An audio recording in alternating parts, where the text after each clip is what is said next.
Top 5 NFL free agency moves of hour one, day one. These are just the ones that happen in the first hour of free agency when legal tampering began. If it's legal, it's not tampering. Just going to throw that out there. So, number 5, Bryce Huff to the Eagles. This one's going to fly under the radar of a lot of people because he's not a household name, especially when it comes to defensive ends. But he had the best pass rush success rate in the league last year for the Jets and Robert Saleh, and he's joining a defensive line that has studs all over it. Now, no determination has been made by the Eagles on what they're going to do with Hassan Reddick. I tend to think they'll figure out, who will be they'll figure all that out because that's just how it is. So if they have Hassan Reddick and Bryce Huff and Josh Sweat, along with the 2 defensive tackles from Georgia that they've gotten the last couple of years, that's going to be a formidable defensive line. I think they brought back Brandon Graham, the old Wiley vet as well. They need to do some work on the back end of that defense, but they already started to do that. And of course, adding Saquon Barkley today, which we'll talk about in a second. But the Eagles made 2 of the best 5 moves so far today, at least in the hour. Brian Burns just got traded to the Giants, so that's a huge one. But Bryce Huff to the Eagles is big, even though he may fly under the radar a little bit. This is a guy who can get to the quarterback. Yeah, building a ferocious attack defensively as far as getting to the quarterback goes, adding him to the mix that they already had. That's crazy. They're going to be hell on wheels when it comes to putting pressure on the QB more so than they already were with a pickup like this. So, yeah, they seem like they're having a banner day up there in Philadelphia, much the opposite of how you're feeling and a lot of other Cowboys fans today. Yeah, and the Seahawks, too. See, we're in solidarity of what's going on. Number 4, Josh Jacobs to the Packers. This means Aaron Jones now a free agent as they released him today. A younger guy, really just a 1-year deal with 3 Packer option years on the back end of it. I would think if he's any good at all, they're going to exercise at least 1 or 2 of those options for them. But this is a guy who's younger, who's been a little bit healthier than Aaron Jones, although Aaron Jones has been a huge part of the Packers offense. Jordan Love has to be bummed that Aaron Jones is leaving, but this is a good replacement and a big one, and the Raiders fought until the 11th hour to get him, and they just couldn't do it.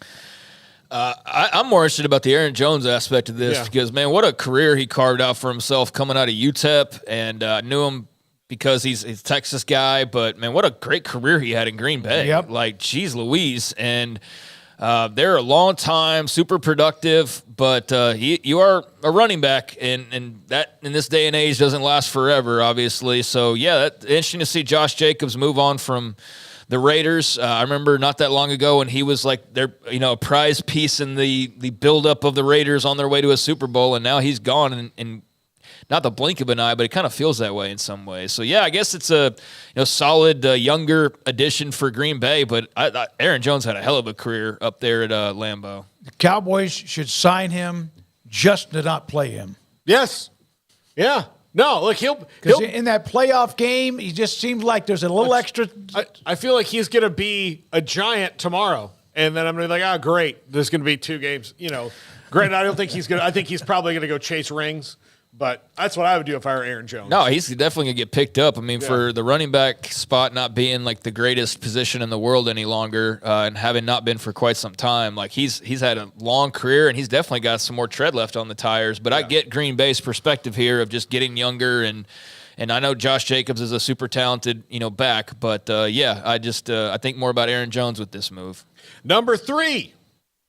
Christian Wilkins to the Raiders. This one was huge. This is a huge loss for the Dolphins, who are going to have to really work on their defensive line, who has both defensive ends coming off of injury and both of them late as well, so may not have them for the start of the year, and now have lost their best defensive tackle to the Raiders. You put him next to Max Crosby, lethal pass rush there and run stuffing for the Raiders. And I'm very curious to see what the Raiders do. They also signed Gardner Minshew today, so that guy's circus comes to Las Vegas, which I love Gardner Minshew unconditionally.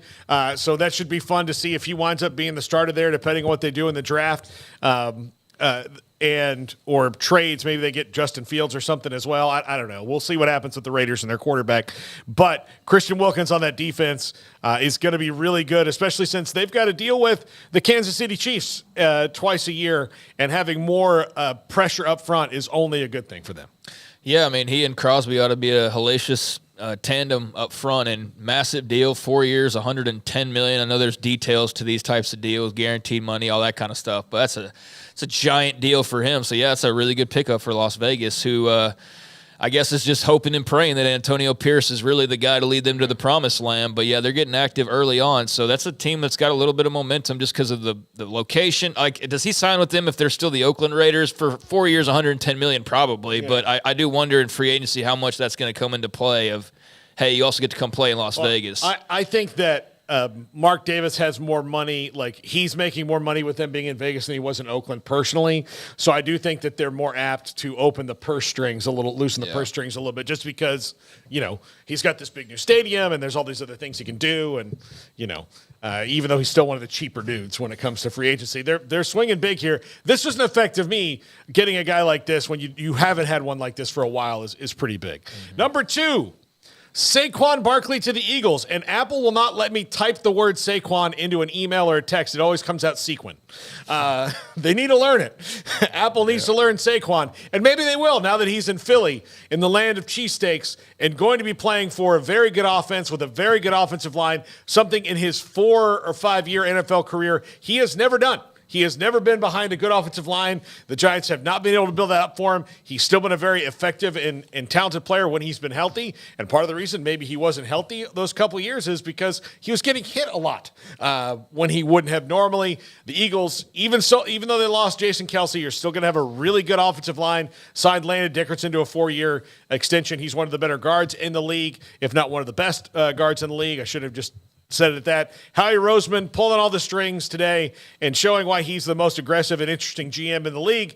And, the Cowboys just being like, listen, it's going to work eventually in these 25 years. It's going to work, Yeah, I mean, Saquon's a really solid player. He's been around the NFL a lot longer, man. It feels like just yesterday he was the next big thing prospect-wise, and now he's heading to like year 7 or something at this point. This is year 7 coming up, yeah. So, yeah, not the most memorable tenure in New York, just because they were never very good while he was there, and he didn't have the best blocking, as you pointed out. But I'm excited to see what he can do, rivalries aside, as a member of the Eagles with a lot better talent around him. And I know the Eagles will have questions to answer, like replacing Jason Kelce, for example. But, that kind of spices up the Saquon profile and makes him a little bit more interesting rather than looking back at another year in New York and, going back to the drawing board with the Giants. So, yeah, I'm excited to see what this looks like. He can catch it, too, out of the backfield. He really is a threat out of the backfield. Their center was not from UCLA. It's Cam Jurgens from Nebraska. So he is. Saquon Barkley, other than the year he hurt himself badly early in the season, 2 games in, he's had no less than 41 catches in a game, twice above 50, and had 91 his rookie year. Yeah, because he's very much a modern running back who can do. He's modern, old school. He can do a lot. He can do a ton. And the Giants just never gave it around him. At number 1. Kirk Cousins to the Falcons. The funniest tweet I saw about this, Kirk Cousins has been very vocal about how he shops at Kohl's. He loves Kohl's. And the Falcons put out a tweet with the Google Maps of all the Kohl's in the Atlanta area, of which there are a ton in the greater Atlanta area. But Kirk Cousins signs to the Falcons. I'm going to give you guys a stat here. This is from Sharp Football, Warren Sharp. In 2012, he signed a standard rookie deal. 2016, $19.9 million fully guaranteed. 2017, $23.9 fully guaranteed. 2018, $84 million fully guaranteed. In 2020, $66 million fully guaranteed. In 2022, $35 million fully guaranteed. In 2024, $100 million fully guaranteed. In his career through 2027, he will have made $411 million, of which $329 million was fully guaranteed. He has one playoff win in 12 years in the league. He's a stats compiler. Mm-hmm. He can at times put up huge numbers, but there's something about him that to me always seems like he's worried about getting hit. That a little bit skittish, and probably because of the teams he's played for. But he has put up a bunch of stats, but you don't see him win too many really big games.